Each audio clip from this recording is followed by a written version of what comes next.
తన పేరెత్తావంటే జాగ్రత్త. ఇక ఇతనితో యుద్ధం కాదు, మన ఫెయిరీ డస్ట్ ప్రయోగంతో అతన్ని ఆ మాయలోంచి విడిపించాలి.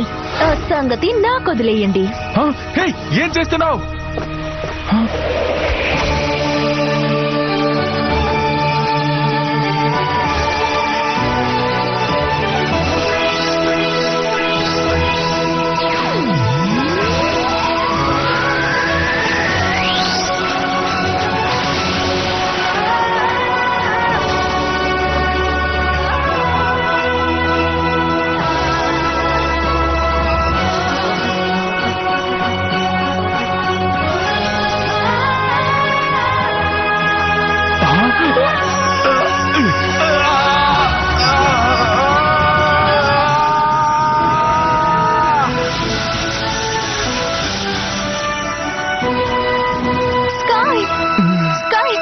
నా మాటలు నీకు వినిపిస్తున్నాయా? వాల్టర్ గుర్తు పోయింది.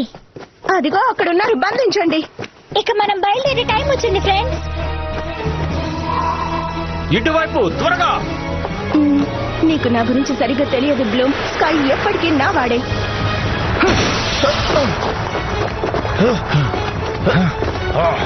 ఆ గార్డ్ సురక్షితంగా తప్పించుకున్నారనుకుంటా. సరే, నేను లొంగిపోతున్నా.